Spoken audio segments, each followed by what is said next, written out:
ಸಿಂಹರಾಶಿಯವರ ಮೇಲೆ ಮಾರ್ಚ್ 3ನೇ ತಾರೀಕಿನ ಮಹಾಚಂದ್ರಗ್ರಹಣದ ವಿಶೇಷ ಪ್ರಭಾವದ ವಿಚಾರವನ್ನು ಈ ವಿಡಿಯೋದಲ್ಲಿ ನಾನು ಸ್ಪಷ್ಟವಾಗಿ ತಿಳಿಸಲಿದ್ದೇನೆ.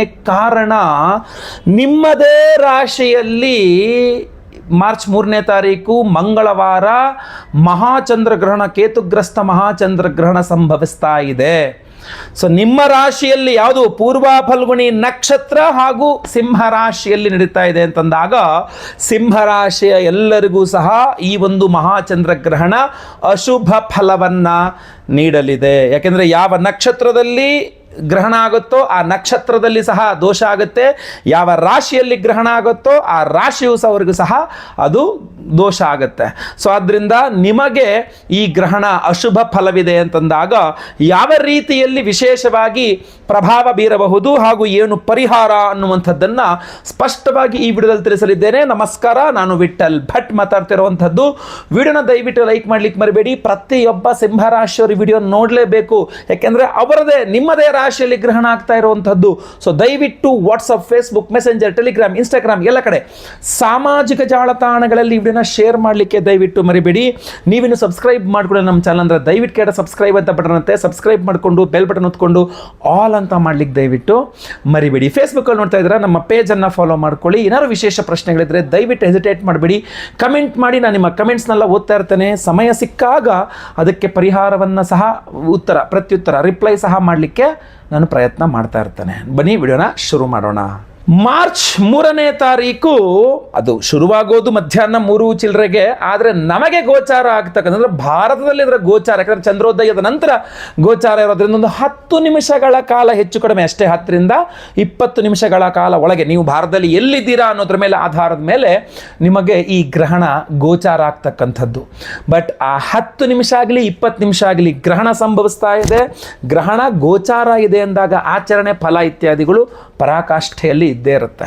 ಸೊ ನಿಮ್ಮ ರಾಶಿಯಲ್ಲೇ ಗ್ರಹಣ ಅಂತಂದಾಗ ನಿಮಗೆ ಮೊಟ್ಟ ಮೊದಲನೇದಾಗಿ ಆರೋಗ್ಯದ ಮೇಲೆ ಅದು ಪರಿಣಾಮ ಬೀರ್ತಕ್ಕಂಥ ಎಲ್ಲ ಸಾಧ್ಯತೆಗಳಿದೆ. ಸೊ ಮನಃಕಾರಕ ಚಂದ್ರ ಆದ್ದರಿಂದ ಮನಸ್ಸಿನ ಮೇಲೆ ಆರೋಗ್ಯ ಏನಾಗಿದೆಯೋ ಇಲ್ಲವೋ ಬಿಡುತ್ತೋ ಗೊತ್ತಿಲ್ಲ, ಆದರೆ ಏನೋ ಆಗೋಗಿದೆ ನನಗೆ ಅನ್ನುವಂಥ ಆ ಭ್ರಮೆ ನಿಮ್ಮನ್ನು ತುಂಬ ಒಂದು ತಿಂಗಳುಗಳ ಕಾಲ ಭಯದಲ್ಲೇ ನಿಮ್ಮನ್ನು ತೊಳಲಿದೆ. ಏನೋ ಆಗಿದೆ, ನನಗೇನೋ ಆಗಿದೆ. ನಿಮಗೆ ಆ್ಯಕ್ಚುಲಿ ಏನೋ ಆಗಿರಲಿಕ್ಕಿಲ್ಲ ಸಾಮಾನ್ಯವಾಗಿ, ಆದರೆ ಭ್ರಮೆ, ದುಃಖ, ಏನೋ ಆಗಿದೆ ಅನ್ನುವ ದುಃಖ, ಮನಸ್ತಾಪ, ಚಿಂತೆ, ಇಲ್ಲ ನನಗೇನೋ ಆಗಿದೆ, ನನಗೇನು ಗೊತ್ತಾಗ್ತಾ, ನನಗೇನೋ ಆಗಿದೆ ಅನ್ನೋ ರೀತಿಯಲ್ಲಿ ಅಂದ್ಬಿಡುತ್ತೆ ನಿಮಗೆ. ಅದು ನಿಮಗೆ ಬಹಳ ಟೆನ್ಷನ್ ಕೊಟ್ಬಿಡುತ್ತೆ, ನನಗೇನೋ ಆಗಿದೆ ಅಂತ. ಸೊ ಅದರಿಂದ ಮನಸ್ಸಿನ ಮೇಲೆ ಬಹಳ ವಿಪರೀತವಾದ ಪರಿಣಾಮವನ್ನು ಸಿಂಹರಾಶಿಯವರು ಅನುಭವಿಸಬೇಕಾಗ್ತದೆ. ಆರೋಗ್ಯದ ವಿಚಾರದಲ್ಲಿ ವಿಪರೀತವಾದ, ಯಾಕೆಂದರೆ ಮನಸ್ಸಿನಲ್ಲಿ ತಗೊಂಡ್ರಿ ಅಂದರೆ ಮನಸ್ಸಲ್ಲಿ ಆ ಚಿಂತೆ ಉಳಿತು ಅಂದರೆ ಅದು ಆಟೋಮೆಟಿಕಲಿ ನಿಮಗೆ ಶರೀರದಲ್ಲಿ ಅದೇ ಥರ ಶುರುವಾಗ್ಬಿಡುತ್ತೆ ಸಮಸ್ಯೆ. ಮನ ಏವ ಮನುಷ್ಯಾನಾಂ ಕಾರಣಂ ಅಂತ. ಸೊ ಮನಸ್ಸೇ ಬಹಳ ಮುಖ್ಯವಾದ ಕಾರಣವಾಗಿರುತ್ತೆ. ಮನಸ್ಸಿಗೆ ಇದು ಪೆಟ್ಟು ಕೊಡುತ್ತೆ, ಆದ್ದರಿಂದ ಶರೀರದ ಮೇಲೂ ಬರುತ್ತೆ. ನಿಮ್ಮ ರಾಶಿಯಲ್ಲೇ ಗ್ರಹಣ ಆದ್ದರಿಂದ ಬಂದೇ ಬರುತ್ತೆ. ಆಮೇಲೆ ಎರಡನೇದಾಗಿ ಕಸಿವಿಸಿ ಉಂಟಾಗುತ್ತೆ. ತುಂಬ ವ್ಯವಹಾರಗಳಲ್ಲಿ ತುಂಬ ಕಿರಿಕಿರಿ ಅನಿಸುತ್ತೆ. ಯಾಕೆಂದರೆ ಕೇತುಗ್ರಸ್ತ ಚಂದ್ರಗ್ರಹಣ ಆದ್ದರಿಂದಾಗಿ ತುಂಬ ಕಿರಿಕಿರಿ ಆಗುತ್ತೆ. ನಿಮ್ಮ ಮೇಲೆ ತುಂಬ ಒತ್ತಡ ಹಾಕಲಾಗ್ತದೆ. ವ್ಯಯಾಧಿಪತಿ ಚಂದ್ರ ನಿಮ್ಮ ರಾಶಿಯಲ್ಲಿ ಕೇತು ಯುತಿ ಆಗಿರೋದ್ರಿಂದ ನಿಮ್ಮ ಮೇಲೆ ಒತ್ತಡ ಹಾಕಲಿದೆ. ಯಾವುದನ್ನು ನೀವು ಮರಳಿ ಕೊಡ್ಲಿಕ್ಕಾಗೋದಿಲ್ವೋ, ಮರಳಿ ಸರಿ ಮಾಡ್ಲಿಕ್ಕಾಗೋದಿಲ್ವೋ, ಮರಳಿ ಅದನ್ನು ಮತ್ತೆ ವಾಪಸ್ ಇದು ಮಾಡ್ಲಿಕ್ಕಾಗಲ್ಲ, ಆ ವಿಚಾರವಾಗಿ ನಂಗೆ ಅದೆಲ್ಲ ಗೊತ್ತಿಲ್ಲ, ಕೊಡಿ ಈಗ ನನಗೆ ಬೇಕಷ್ಟೇ ಇವಾಗ ಅನ್ನೋ ರೀತಿಯಲ್ಲಿ ನಿಮಗೆ ತುಂಬ ಹಿಂಸೆ ಕೊಡ್ತಾರೆ. ಮೆಂಟಲಿ ತುಂಬ ಪ್ರೆಷರ್ ಕೊಡ್ತಾರೆ. ಎಕ್ಸಾಂಪಲ್ ಹೇಳ್ತೀನಿ, ಯಾವುದೋ ಒಂದು ಕೆಲಸ ಆಯಿತಾ, ಅದು ಹೋಯಿತು. ಉದಾಹರಣೆಗೆ ನೀವು ಟ್ರೈನಲ್ಲಿ ಹೋಗ್ತಾ ಇದ್ದಾರೆ ಅಂತ ಅಂದ್ಕೊಳ್ಳಿ, ಯಾವುದೋ ಒಂದು ವಸ್ತುನ ಮೂವಿಂಗ್ ಟ್ರೈನಿಂದ ಹಿಂಗೆ ಬಿಸಾಕ್ಬಿಟ್ರಪ್ಪ, ಎದುರುಗಡೆ ನಂಗೆ ಅದನ್ನ ವಾಪಸ್ ಎತ್ಕೊಡು ಅಂದರೆ ಎತ್ಕೊಡೋಕ್ಕಾಗತ್ತಾ? ಮುಗೀತು. ಮೂವಿಂಗ್ ಟ್ರೈನಲ್ಲಿ ಅದು ಎಲ್ಲಿ ಬಿತ್ತು, ಎಲ್ಲೋ ಹೋಯ್ತು, ಯಾರಿಗೆ ಗೊತ್ತಿದೆ ಅದು. ಅದೇ ಥರ ಏನೋ ಒಂದು ಕಳೆದೋಯ್ತು, ಯಾರೋ ಒಬ್ಬರು ಏನೋ ಒಂದು ಹಾಳಾಯಿತು, ನಿಮ್ಮ ಕೈಲಿ ಏನೋ ಒಂದು ಇತ್ತು, ಅದು ಹಾಳಾಯಿತು. ಆದರೆ ಅವಾಗ ನಿಮ್ಮಲ್ಲಿ ಹೆಂಗೆ ಪ್ರೆಷರ್ ತರ್ತಾರೆ, ಅದನ್ನ ಸರಿ ಮಾಡ್ಕೊಡಿ. ಇವಾಗ ಅದು ಸರಿ ಮಾಡೋಕ್ಕಾಗಲ್ಲ, ಯೂಸ್ ಆ್ಯಂಡ್ ಥ್ರೋದು. ಬಟ್ ನಂಗೆ ಅದೆಲ್ಲ ಗೊತ್ತಿಲ್ಲ, ಹಾಳು ಮಾಡಿದೆ ತಾನೇ, ಸರಿ ಮಾಡ್ಕೊಂಡು ನನಗೆ ಇವಾಗ ಈ ಥರ ಕುತ್ಕೊಂಡ್ಬಿಡ್ತಾರೆ ನಿಮ್ಮ. ಅಂದರೆ ಯಾವುದನ್ನು ನೀವು ಮಾಡಲಿಕ್ಕೆ ಆಗೋದಿಲ್ವೋ, ಯಾವುದು ಕಳೆದು ಹೋಗಿದೆಯೋ, ಯಾವುದು ಮುಗಿದು ಹೋಗಿದೆಯೋ ಅದನ್ನು ಮತ್ತೆ ಸರಿ ಮಾಡಿಕೊಡು. ಇಲ್ಲ ಅಂದರೆ ಬ್ಲ್ಯಾಕ್ ಮೇಲಿಂಗ್, ತುಂಬ ಬ್ಲ್ಯಾಕ್ ಮೇಲ್ಗೆ ಒಳಗಾಗ್ತೀರಾ ಸಿಂಹರಾಶಿಯವರು. ಈ ಒಂದು ಮಹಾಚಂದ್ರಗ್ರಹಣ ಸಿಂಹರಾಶಿಯವರಿಗೆ ಬ್ಲ್ಯಾಕ್ ಮೇಲ್ ಮಾಡೋರ ಸಂಖ್ಯೆ ಜಾಸ್ತಿ ಆಗಿಬಿಡುತ್ತೆ, ನಿಮ್ಮನ್ನು ಹೆದರಿಸೋರ ಸಂಖ್ಯೆ ಜಾಸ್ತಿ ಆಗಿಬಿಡುತ್ತೆ. ನಿಮಗೆ ದುಃಖ, ಅಯ್ಯೋ ನಾನು ಮಾಡ್ಕೊಡೋಕೆ ಆಗ್ತಿರ್ಲ್ವಲ್ಲ, ನನಗೆ ಇಂಥದ್ದು 10 ಬೇಕಾದ್ರೆ ತಂದು ಕೊಟ್ಬಿಡ್ತಿದ್ದೆ, ಬಟ್ ಈಗ ಟೈಮ್ ಸರಿ ಇಲ್ಲ. ಒಂದು ಕಾಲ ಇತ್ತು, ಇದು ಒಂದು ಆಳಾದ್ರೆ 10 ಕೊಡ್ತೀನಿ ಹೋಗಲೇ ಅನ್ನೋ ಥರ ಇತ್ತು, ನನ್ನ ಶಕ್ತಿ ಇತ್ತು. ಈಗಿಲ್ಲ, ಅಷ್ಟಮ ಶನಿ, ಈಗ ಹಂಗೆಲ್ಲ ಮಾತಾಡೋಕ್ಕೂ ಆಗಲ್ಲ. ಈಗ ಒಂಥರ ನಿಮ್ಮದು ಸ್ವಲ್ಪ ಕೆಳಗಡೆ ಇರೋದ್ರಿಂದ ನೀವು ತಗ್ಗಿ ಬಗ್ಗಿ ನಡಿಬೇಕಾಗ್ತದೆ. ಇದೆಲ್ಲ ಮನಸ್ಸಿನ ಮೇಲೆ ಪ್ರೆಷರ್ ಕೊಡುತ್ತೆ. ಏನೋ ಒಂದು ಕಳೆದೋಗ್ಬಿಡುತ್ತೆ, ಆ ಕಳೆದೋದ್ರ ಬಗ್ಗೆನೂ ಚಿಂತೆ, ಏನೋ ಕಳೆದೋಯ್ತು, ಯಾರೋ ಬಿಟ್ಟು ಹೋದರು, ಯಾರೋ ದೂರ ಹೋದರು, ಇದೆಲ್ಲ ಭಯಂಕರ. ನೀವು ವ್ಯಕ್ತಿಗಳನ್ನ ಕಳ್ಕೊಳ್ಬೇಕಾಗ್ತದೆ, ವಸ್ತುಗಳನ್ನ ಕಳ್ಕೊಬೇಕಾಗ್ತದೆ, ಅಧಿಕಾರವನ್ನು ಕಳ್ಕೊಬೇಕಾಗ್ತದೆ. ಸೊ ಇದೆಲ್ಲವೂ ಸಹ ಸಾಧ್ಯತೆಗಳು ನಾನು ಹೇಳ್ತಾ ಇರೋವಂಥದ್ದು ಇದೆ. ಇದನ್ನೆಲ್ಲ ತಪ್ಪಿಸ್ಲಿಕ್ಕೆ ನಿಮಗೆ ಗುರುಬಲ ಇದೆ, ಅದ್ರ ಪ್ರಶ್ನೆ ಅಲ್ಲ. ಆದರೂ ಕೂಡ ಗ್ರಹಣ ಅಂದಾಗ ಅದರ ಪ್ರಭಾವ ಕೊಡುತ್ತಲ್ವ, ಸೊ ಅದಕ್ಕೋಸ್ಕರ ಹೇಳ್ತಾ ಇದ್ದಾನೆ. ಅಂದರೆ ನೀವು ಪರಿಹಾರಾದಿಗಳು ಮಾಡಿಕೊಂಡು ಮುನ್ನೆಚ್ಚರಿಕೆಗಳು ಏನಾದ್ರು ಅಳವಡಿಸ್ಕೊಬಿಟ್ರೆ ನಿಮಗೆ ಆ ಸಮಸ್ಯೆಗಳು ಆಗಬಾರದು, ಆಗೋದಿಲ್ಲ ಅನ್ನುವಂಥ ಇದರಿಂದ ಹೇಳ್ತಾ ಇದ್ದೇನೆ. ಮತ್ತು ಪುನಃ ನೀವು ಏನು ಗುರುಗಳ ಹಿಂಗೆ ಎದುರಿಸ್ತಾ ಇದ್ದೀರಾ, ಬರೀ ಎದುರಿಸೋದಾಗೋಯ್ತು ನಿಮ್ಮದು ಅಂತ ಕಮೆಂಟ್ ಮಾಡ್ರೆ ನನ್ನದು ಏನೂ ಉತ್ತರ ಇಲ್ಲ, ನಾನೇನು ಮಾಡೋಕ್ಕಾಗಲ್ಲ. ಯಾಕೆಂದರೆ ನಾನು ಹೇಳೋದನ್ನು ನಿಮ್ಗೆ ಅರ್ಥ ಮಾಡ್ಕೊಳ್ಳಿ. ನೀವು ದಯವಿಟ್ಟು ಪೂರ್ಣ ವಿಡಿಯೋ ನೋಡಿ ಅರ್ಥ ಮಾಡ್ಕೊಳ್ಳಿ ನೀವು ಅದನ್ನು. ಇಲ್ಲಿ ಬಹುಮುಖ್ಯವಾಗಿ ನೋಡಬೇಕಾಗಿರುತ್ತು, ವ್ಯಯಾಧಿಪತಿ ನಿಮ್ಮ ರಾಶಿಯಲ್ಲಿದ್ದು ಸಪ್ತವನ್ನು ನೋಡ್ತಾನೆ. ಸೊ ಸಪ್ತವನ್ನು ನೋಡ್ದ ಅಂದ ತಕ್ಷಣ ವಿವಾಹದ ವಿಚಾರಗಳಲ್ಲಿ ವ್ಯತ್ಯಾಸ ಆಗ್ಬಿಡುತ್ತೆ. ಅಂದರೂ ಮದುವೆ ಫಿಕ್ಸ್ ಆಗಿಲ್ಲ, ಇನ್ನೇನು ಮದುವೆ ಫಿಕ್ಸ್ ಆಗ್ತಾ ಇದೆ, ಗುರುಬಲ ಮದುವೆ ಫಿಕ್ಸ್ ಆಗೋಯ್ತು, ಎಲ್ಲ ಆಗೋಯ್ತು ಅನ್ಬೇಕಾದ್ರೆ ಈ ಗ್ರಹಣದ ಪ್ರಭಾವ ಆ ಫಿಕ್ಸ್ ಆಗಿರೋ ಮದುವೆಗಳಲ್ಲಿ ಸ್ವಲ್ಪ ಆ ಕಡೆ ಈ ಕಡೆ ಆಗೋದು, ಕ್ಯಾನ್ಸಲ್ ಆಗೋ ಪ್ರಯತ್ನಗಳು ನಡೆಯೋದು, ಯಾರೋ ಬಂದ್ಬಿಟ್ಟು ಈ ಮದುವೆನ ಕ್ಯಾನ್ಸಲ್ ಮಾಡೋಕ್ಕೆ ಪ್ರಯತ್ನ ಮಾಡೋವಂಥದ್ದು ಇದೆಲ್ಲ ನಡೆಯುತ್ತೆ. ಗಂಡ ಹೆಂಡತಿ ಮದುವೆ ಆಗಿರ್ತಕ್ಕಂಥ ಗಂಡ ಹೆಂಡತಿಯ ನಡುವೆಯೂ ಸಹ ಜಗಳ ಮನಸ್ತಾಪಗಳನ್ನು ಈ ಗ್ರಹಣ ಕ್ರಿಯೇಟ್ ಮಾಡುತ್ತೆ, ಉದ್ಭವಿಸುತ್ತೆ. ಯಾರೋ ಬಂದು ಗಂಡ ಹೆಂಡತಿ ಮಧ್ಯದಲ್ಲೂ ಜಗಳ ಹುಟ್ಟಾಕ್ತಾರೆ. ಸ್ನೇಹಿತರು, ಒಳ್ಳೆ ಫ್ರೆಂಡ್ಸ್ ನಡುವೆ ಕೂಡ, ಒಳ್ಳೆ ಫ್ರೆಂಡ್ಸು, ಒಳ್ಳೆ ಬಿಸ್ನೆಸ್ ಪಾರ್ಟ್ನರ್ಸ್ ನಡುವೆ ಜಗಳ ಹಚ್ಚುತ್ತೆ ಈ ಒಂದು ಮಹಾಚಂದ್ರಗ್ರಹಣದ ಪ್ರಭಾವ. ಗಮನಿಸಬೇಕು ಈ ವಿಚಾರಗಳನ್ನ ನೀವು. ಎಂಥ ಅದ್ಭುತವಾಗಿರ್ತಕ್ಕಂತಹ ಎಂತ ಹೇಳ್ತೀವಿ, ನಿಮಗೆ ವಿಚಿತ್ರವಾಗಿರ್ತಕ್ಕಂಥ, ನೀವು ಊಹಿದೇ ಮಾಡದೇ ಇರತಕ್ಕಂತಹ ಪ್ರಭಾವಗಳನ್ನು, ಸಮಸ್ಯೆಗಳನ್ನು ಈ ಚಂದ್ರಗ್ರಹಣ ನಿಮಗೆ ಕೊಡಬಹುದು. ಆದ್ದರಿಂದ ಸಿಂಹರಾಶಿಯವರು ಬಹಳ ವಿಶೇಷವಾಗಿ ಗಮನ ಹರಿಸಬೇಕು. ನೀವು ಪಾರ್ಟ್ನರ್ಶಿಪ್ಪಲ್ಲಿ ಬಿಸ್ನೆಸ್ ಮಾಡ್ತಾ ಇದ್ದೀರಾ, ಬಹಳ ಎಚ್ಚರ. ಸಿಂಹರಾಶಿಯವರಿಗೆ ಪ್ರಾಬ್ಲಮ್ ಆಗುತ್ತೆ. ಒಳ್ಳೊಳ್ಳೆ ಫ್ರೆಂಡ್ಸ್ ಇದ್ದಾರಾ ನಿಮಗೆ ಎಲ್ಲ ಟೈಮಲ್ಲೂ ಹೆಲ್ಪ್ ಮಾಡುವಂಥ ಫ್ರೆಂಡ್ಸ್ ಇದ್ದಾರಾ, ಎಚ್ಚರ. ಈ ಚಂದ್ರಗ್ರಹಣ ನಿಮ್ಮ ಫ್ರೆಂಡ್ಶಿಪ್ನೇ ಹಾಳು ಮಾಡುತ್ತೆ. ಗಂಡ ಹೆಂಡತಿ ತುಂಬ ಚೆನ್ನಾಗಿದ್ದೀರಾ, ಎಚ್ಚರ. ಚಂದ್ರಗ್ರಹಣ ಗಂಡ ಹೆಂಡತಿ ನಡುವೆ ಜಗಳ ಮನಸ್ತಾಪಗಳು ಮಾಡೋ ಸಾಧ್ಯತೆ ಇದೆ. ಸೊ ಈ ಥರ. ಆಮೇಲೆ ಇನ್ನೂ ಬಹುಮುಖ್ಯವಾಗಿ ನಾನು ಹೇಳ್ತೇನೆ, ಸಿಂಹರಾಶಿಯವರು ದಯವಿಟ್ಟು ಎಲ್ಲೂ ದೂರ ಪ್ರಯಾಣಗಳನ್ನು, ಇನ್ನೊಂದು 15 ದಿವಸ, ತಿಂಗಳ ದೂರ ಪ್ರಯಾಣಗಳು ಯಾವುದು ಇಟ್ಕೊಳ್ಬೇಡಿ. ಯಾಕೆ ಅಂತಂದರೆ ಸಪ್ತಮಕ್ಕೆ ಗ್ರಸ್ತ ಚಂದ್ರನ ದೃಷ್ಟಿ ಇದ್ದಾಗ ನಿಮಗೊಂದು 20 ದಿವಸ, 15 ದಿವಸ, 20 ದಿವಸ, ಒಂದು ತಿಂಗಳ ತನಕ ನಿಮ್ಮ ದೂರ ಪ್ರಯಾಣಗಳ ಮೇಲೆ ಇದರ ಪ್ರಭಾವ ಜಾಸ್ತಿ ಇರುತ್ತೆ. ಅಷ್ಟೇ ಅಲ್ಲ, ನಿಮ್ಮ ಉದ್ಯೋಗದ ವಿಚಾರದಲ್ಲೂ ಇದು ಪ್ರಭಾವ ಬೀರುವ ಶಕ್ತಿ ಇದೆ. ಇದಕ್ಕೆ ಟ್ರಾನ್ಸ್ಫರ್ ವಿಚಾರದಲ್ಲಿ, ವಿದೇಶ ಪ್ರಯಾಣದ ವಿಚಾರದಲ್ಲೂ ಕೂಡ ನೀವು ಏನೋ ಅಮೆರಿಕ ಅಥವಾ ಬೇರೆ ಯಾವುದೋ ಒಂದು ದೇಶಗಳು, ಬೇರೆ ದೇಶಗಳಿಗೆ ಹೋಗಿ ಜಾಬ್ ಮಾಡಬೇಕು, ಬೇರೆ ದೇಶಗಳಿಗೆ ಹೋಗಿ ಏನೋ ವಿದ್ಯಾರ್ಜನೆ, ಅಲ್ಲಿನವರು ಸ್ಟಡೀಸ್ ಮಾಡಬೇಕು, ಬೇರೆ ದೇಶಕ್ಕೆ ಹೋಗಬೇಕು, ಎಲ್ಲೇ ಬೇರೆ ದೇಶಕ್ಕೆ ಹೋಗ್ತಕ್ಕಂಥದಕ್ಕೆ ನಡುವೆ ಬಂದು ಕತ್ರಿ ಹಾಕುತ್ತೆ ಈ ಒಂದು ಚಂದ್ರಗ್ರಹಣ. ಪ್ರಭಾವ, ದುಷ್ಪ್ರಭಾವ ಬೀರುತ್ತೆ. ಸೊ ಆದ್ದರಿಂದ ಬಹಳ ಕೇರ್ಫುಲ್ ಆಗಿರ್ಬೇಕು ನೀವು. ಆಮೇಲೆ ಲಾಸ್ ಜಾಸ್ತಿ ಆಗುತ್ತೆ. ಸೊ ಬಿಸ್ನೆಸ್ ಮಾಡ್ತಾ ಇದ್ದೀರಾ, ವ್ಯಯಾಧಿಪತಿ ನಿಮ್ಮ ರಾಶಿಯಲ್ಲಿ ಗ್ರಸ್ತ, ಲಾಸ್ ಜಾಸ್ತಿ ಮಾಡುತ್ತೆ. ಇದರ ಬಗ್ಗೆ ನೀವು ಗಮನಿಸಬೇಕಾಗತ್ತೆ ಸಿಂಹರಾಶಿಯವರು. ಇಷ್ಟೆಲ್ಲ ಗ್ರಹಣ ದೋಷಗಳಿದ್ದಾಗ ಪರಿಹಾರಗಳು, ಒಂದು ಬಹಳ ಇಂಪಾರ್ಟೆಂಟು, ಪರಿಹಾರ ಆಗಲೇಬೇಕು. ನೀವು ಅವತ್ತಿನ ದಿವಸ ಗ್ರಹಣದ ದಿನ ನೀವು ಗ್ರಹಣದ ಆದಿ, ಮಧ್ಯೆ, ಅಂತ್ಯ. ಆದಿ ಅನ್ನೋದು 3 ಗಂಟೆಗೆ, ಬಟ್ ನಮ್ಗೆ ಇಲ್ಲಿ ಅದು ಗೋಚಾರ ಇಲ್ಲ. 3 ಗಂಟೆಗೆ ನಮ್ಮದು 6:20ಕ್ಕೆ ಶುರುವಾಗಿ 6:40 ಇಷ್ಟರಲ್ಲಿ ಇದಾಗ್ಬಿಡುತ್ತೆ ಗ್ರಹಣ. ಬಟ್ ನಮ್ಗೆ ಆ ಟೈಮಲ್ಲಿ ಗೋಚಾರ ಇರೋದಿಲ್ಲ. ಬಟ್ ಆದರೂ ಸಹ ನೀವು ಗ್ರಹಣದ ಆದಿ ಅಂದರೆ ಒಂದು 3:30 ಟೈಮಲ್ಲಿ ಒಂದ್ಸಲ ಸ್ನಾನ ಮಾಡ್ತಕ್ಕಂಥದ್ದು, ಒಂದು 5 ಗಂಟೆಗೆ ಒಂದ್ಸಲ ಸ್ನಾನ ಮಾಡ್ತಕ್ಕಂಥದ್ದು, 6:45 ಒಂದ್ಸಲ, 6:40 ಒಂದ್ಸಲ ಸ್ನಾನ ಮಾಡ್ತಕ್ಕಂಥದ್ದು, ಹೀಗೆ 3 ಬಾರಿ ಸ್ನಾನ ಮಾಡ್ತಕ್ಕಂಥದ್ದು ಇರಬಹುದು. ಹುರುಳಿ ಹಾಗೂ ಭತ್ತ ಅಥವಾ ಅಕ್ಕಿ ಅದನ್ನು ದಾನ ಮಾಡ್ತಕ್ಕಂಥದ್ದು, ಚಂದ್ರಬಿಂಬ ದಾನ ಮಾಡ್ತಕ್ಕಂಥದ್ದು, ಇದೆಲ್ಲ ಬಹಳ ಮುಖ್ಯವಾಗಿರ್ತಕ್ಕಂಥದ್ದು, ನೀವು ಮಾಡಲೇಬೇಕಾಗಿರ್ತಕ್ಕಂಥ ಪರಿಹಾರಗಳಾಗಿರ್ತದೆ. ಅಷ್ಟೇ ಅಲ್ಲ, ಈ ಒಂದು ಗ್ರಹಣಕ್ಕೆ ನಿಮ್ಮೆಲ್ಲ ಸಮಸ್ಯೆಗಳ ಪರಿಹಾರಕ್ಕೆ ನಾವು ಗ್ರಹಣದ ದಿವಸವೇ ವಿಶೇಷವಾದ ಪರಿಹಾರವನ್ನು ಮಾಡ್ತಾ ಇದ್ದೇವೆ. ಆ ವಿಶೇಷ ಪರಿಹಾರವೂ ಸಹ ನಿಮಗೆ ಇಂಪಾರ್ಟೆಂಟ್ ಆಗಿರುತ್ತೆ. ಚಂದ್ರಗ್ರಹಣದ ಸಂಪೂರ್ಣ ಶುಭ ಫಲವೇ ನಿಮಗೆ ಸಿಗಬೇಕು, ಯಾವುದೇ ಅಶುಭ ಫಲ ನಿಮಗೆ ತಾಗಬಾರದು ಅನ್ನುವ ದೃಷ್ಟಿಯಿಂದ ನಮ್ಮ ಯಾಗಶಾಲೆಯಲ್ಲಿ ನಾವು ಮಹಾಚಂದ್ರಗ್ರಹಣದ ದಿವಸ, ಚಂದ್ರಗ್ರಹಣ ಸಂಧ್ಯಾಕಾಲ ಇರೋದ್ರಿಂದ 6:30 ಮೇಲೆ ನಾವು ಮಹಾಚಂದ್ರಗ್ರಹಣ ಶಾಂತಿ ಹೋಮವನ್ನೇ ಮಾಡ್ತಾ ಇದ್ದೇವೆ ನಮ್ಮ ಯಾಗಶಾಲೆಯಲ್ಲಿ.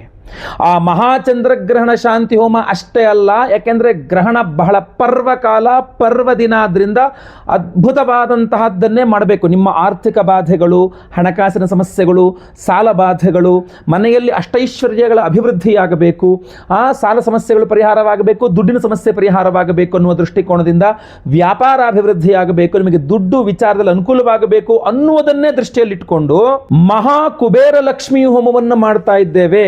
ನೋಡಿ, ಚಂದ್ರಗ್ರಹಣದ ದಿವಸ, ಚಂದ್ರಗ್ರಹಣದ ಸಂಧ್ಯಾಕಾಲದಲ್ಲಿಗೆ ಕುಬೇರ ಲಕ್ಷ್ಮೀ ಹೋಮವನ್ನು ಮಾಡ್ತಕ್ಕಂಥದ್ದು ಅದ್ಭುತವಾದಂತಹ ಶಕ್ತಿ, ಅದು ಅದ್ಭುತವಾದ ಪರಿಹಾರ. ಅದು ಅಷ್ಟೇ ಅಲ್ಲ, ಇನ್ನೂ ಸಹ ಇದೆ. ನೀವು ಸಾಲಬಾಧೆಗಳಿಂದ ನಿಮ್ಮನ್ನು ಹೊರಗೆ ತರ್ತಕ್ಕಂಥದ್ದು ಕುಬೇರ ಲಕ್ಷ್ಮಿ ಅಷ್ಟೇ ಅಲ್ಲ, ರಣಮೋಚಕ ಮಹಾಗಣಪತಿ ಹೋಮವನ್ನು ಮಾಡ್ತಾ ಇದ್ದೇವೆ. ಅಂದರೆ ಸಾಲಬಾಧೆಗಳನ್ನು ಪರಿಹಾರ ಮಾಡ್ತಕ್ಕಂತಹ, ಕೊಟ್ಟು ಸಾಲ ಇರ್ಬೋದು, ತಗೊಂಡು ಸಾಲ ಇರ್ಬೋದು, ಕೊಡ್ಸಿದ ಸಾಲ ಇರ್ಬೋದು, ಯಾವುದೇ ಸಾಲಬಾಧೆಗಳಿರಲಿ ನಿಮಗೆ ಅದು ಪರಿಹಾರವಾಗಬೇಕು ಅಂತ ರಣಬಾಧಾ ನಿವಾರಕ ಮಹಾಗಣಪತಿ ಮಂತ್ರ ಅಂತ ಇದೆ, ರಣಮೋಚಕ ಗಣಪತಿ ಹೋಮ ಅಂತ, ರಣಮೋಚಕ ಮಹಾಗಣಪತಿ ಮಂತ್ರ ಹೋಮವನ್ನು ಮಾಡ್ತಾ ಇದ್ದೇವೆ. ಅಷ್ಟೇ ಅಲ್ಲ, ಇನ್ನೂ ಇದೆ ನೋಡಿ. ಸಂತಾನ ಇಲ್ಲದವರಿಗೆ ಸಂತಾನ ಆಗಬೇಕು, ಸಂತಾನ ಇರೋವರಿಗೆ ಸಂತಾನದ ವಿಚಾರದಲ್ಲಿ, ಮಕ್ಕಳ ವಿಚಾರದಲ್ಲಿ ಅನುಕೂಲ, ಸಂತೃಪ್ತಿ, ಸುಖ ಸಿಗಬೇಕು ಅನ್ನುವ ಕಾರಣಕ್ಕೆ ಸಂತಾನ ಗೋಪಾಲ ಕೃಷ್ಣ ಹೋಮವನ್ನು ಮಾಡ್ತಾ ಇದ್ದೇವೆ. ಬೇರೆ ಸಮಯದಲ್ಲಿ ಮಾಡೋಕ್ಕೂ ಗ್ರಹಣದ ದಿನ ಮಾಡೋದಕ್ಕೂ ವ್ಯತ್ಯಾಸ ಇದೆ, 10-100 ಪಟ್ಟಷ್ಟು ಫಲ ಅಂತ ಹೇಳ್ತಾರೆ. ಆದ್ದರಿಂದ ನಾವು ನಿಮ್ಮೆಲ್ಲರ ಸರ್ಪದೋಷಗಳು ಪರಿಹಾರವಾಗಬೇಕು ಅಂತ ಆಶ್ಲೇಷ ಬಲಿ ಪೂಜೆ, ಸರ್ಪಶಾಂತಿ ಹೋಮವನ್ನು ಮಾಡ್ತಾ ಇದ್ದೇವೆ.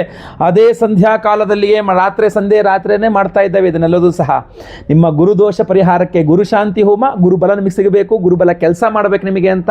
ಹಾಗೂ ಪಂಚಮ ಶನಿ, ಅಷ್ಟಮ ಶನಿ, ಅರ್ಧಾಷ್ಟಮ ಶನಿ, ಸಾಡೆ ಸಾತಿ, ಶನಿ ಮಹಾದಶ, ಅಂತರ್ದಶ, ಪ್ರಾಣದಶ, ಸೂಕ್ಷ್ಮದಶ, ಎಲ್ಲ ಕಡೆ ಶನಿ ಪೀಡೆಗಳು ಪರಿಹಾರವಾಗಬೇಕು, ಶನೇಶ್ವರ ಗ್ರಹಾನುಗ್ರಹ ಸಿಗಬೇಕು ಅಂತೇಳಿ ಅವತ್ತಿನ ದಿವಸ, ಗ್ರಹಣ ದಿವಸ ನಾವು ಮಹಾಶನಿ ಶಾಂತಿ ಹೋಮವನ್ನು ಮಾಡ್ತಾ ಇದ್ದೇವೆ, ನವಗ್ರಹ ಶಾಂತಿ ಹೋಮಗಳನ್ನು ಮಾಡ್ತಾ ಇದ್ದೇವೆ.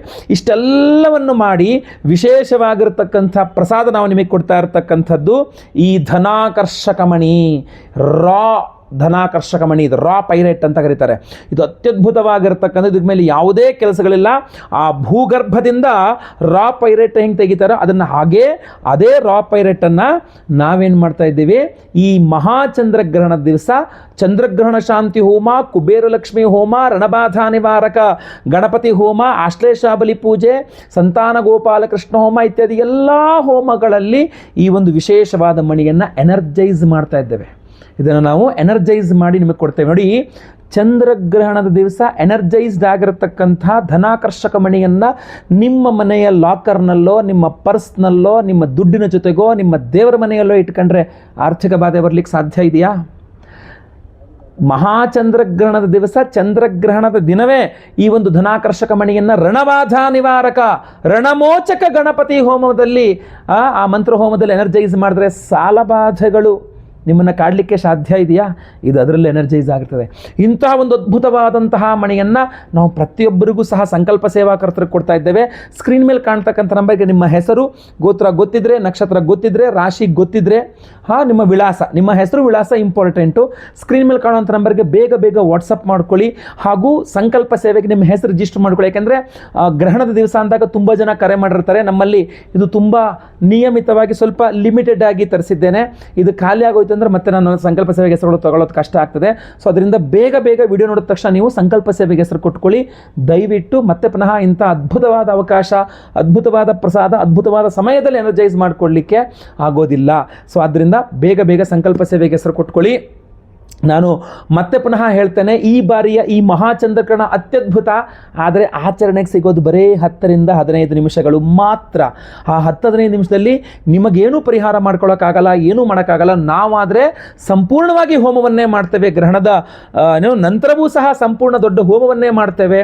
ಎಲ್ಲ ಲೈವ್ ಇರ್ತದೆ, ಹೋಮ ಲೈವ್ ಇರ್ತದೆ, ಸಂಕಲ್ಪ ಸೇವೆ ಲೈವಲ್ಲಿ ನಿಮ್ಮ ಹೆಸರು ಸಂಕಲ್ಪ ಮಾಡ್ತೇನೆ ನಾನು. ನಿಮ್ಮ ಹೆಸರು ಸಂಕಲ್ಪ ಆಗೋದು ನೀವು ಮೊಬೈಲಲ್ಲಿ ಲೈವಲ್ಲಿ ಕೇಳಿಸ್ಕೊಳ್ಬಹುದು, ಹೋಮಗಳನ್ನು ಲೈವಲ್ಲಿ ನೋಡಬಹುದು. ಹಾಗೂ ನಾವು ಹೋಮ ಮುಗಿದ ನಂತರ ಮರುದಿನ ಅಥವಾ ಅದರ ಮರುದಿನ, ಯಾಕೆಂದರೆ ಮಂಗಳವಾರ ರಾತ್ರಿ ಸ್ವಲ್ಪ ಲೇಟ್ ಆಗೋಯ್ತು ಅಂದರೆ ಬುಧವಾರ ಬೆಳಗ್ಗೆ ಕಳಿಸ್ಲಿಕ್ಕೆ ಆಗಲ್ಲ ಪ್ರಸಾದ. ಸೊ ಅದರಿಂದಾಗಿ ಗುರುವಾರದ ದಿವಸ ನಾವು ಎಲ್ಲ ಹೋಮಗಳ ಭಸ್ಮ, ನಾಗಾರಾಧನೆ, ಅರಿಶಿನ ಪ್ರಸಾದ ಸಹಿತ ಈ ವಿಶೇಷವಾಗಿರತಕ್ಕಂತಹ ಈ ಒಂದು ಧನಾಕರ್ಷಕ ಮಣಿಯನ್ನು ಪ್ರತಿಯೊಬ್ಬರಿಗೂ ಸ್ಪೀಡ್ ಪೋಸ್ಟಲ್ಲಿ ನಾವು ಕಳಿಸಿಕೊಟ್ಟು ಬಿಡ್ತೇವೆ. ಯಾಕೆಂದರೆ ಗ್ರಹಣ ರಾತ್ರಿ, ನಾವು ರಾತ್ರಿ ಮೇಲೆ ಹೋಮ ಮಾಡಿದಾಗ ಆ ಹೋಮದ ಭಸ್ಮ ಆರಲಿಕ್ಕೆ ಟೈಮ್ ತೊಗೊಂಡ್ಬಿಡುತ್ತಲ್ಲ. ಸೊ ಅದರಿಂದ ರಾತ್ರಿ ನಾವು ಅದನ್ನು ತೆಗೆದುಕೊಂಡು ಬೇರೆ ದಿನಗಳಲ್ಲಾದ್ರೆ ನಾವು ಹಗಲಲ್ಲಿ ಹೋಮ ಮಾಡ್ತೀವಿ, ಸಂಜೆ ಅಷ್ಟರಲ್ಲಿ ಭಸ್ಮ ಎಲ್ಲ ಸ್ವಲ್ಪ ಸಿಕ್ಕಿರುತ್ತೆ. ಆ ಭಸ್ಮ ಅಂತ ಯಾಕಂದ್ರೆ ನಾವು ಯಾವ ಹೋಮ ನಿಮ್ಮ ಹೆಸರಲ್ಲಿ ಸಂಕಲ್ಪ ಮಾಡಿದ ಹೋಮದ ಭಸ್ಮವನ್ನೇ ನಿಮಗೆ ಕೊಡುವಂಥದ್ದು. ಯಾವುದೋ ಹೋಮದ ಭಸ್ಮ ನಿಮಗೆ ಕಳಿಸಲ್ಲ, ನಾವು ಯಾವತ್ತೂ ಇಲ್ಲಿ ತನಕ ಮಾಡಿಲ್ಲ ಆ ಕೆಲಸವನ್ನು. ಸೊ ಆದ್ದರಿಂದ ಇದು ಆರಬೇಕು, ಆರೋ ತನಕ ನಾವು ವೆಯ್ಟ್ ಮಾಡಬೇಕು. ಸೊ ಮರುದಿನ ಬೆಳಗ್ಗೆ ತನಕ ಇದು ಆರುತ್ತೆ. ಮರುದಿನ ಬೆಳಗ್ಗೆ ಆ ಭಸ್ಮವನ್ನು ತೆಗೆದು ನಾವು ಅದನ್ನು ಪಾರ್ಸಲ್ ಪ್ಯಾಕಿಂಗ್ ಮಾಡಿ, ಇಡೀ ದಿನ ಆಗುತ್ತೆ ಪ್ಯಾಕಿಂಗ್ ಮಾಡೋಕ್ಕೆ.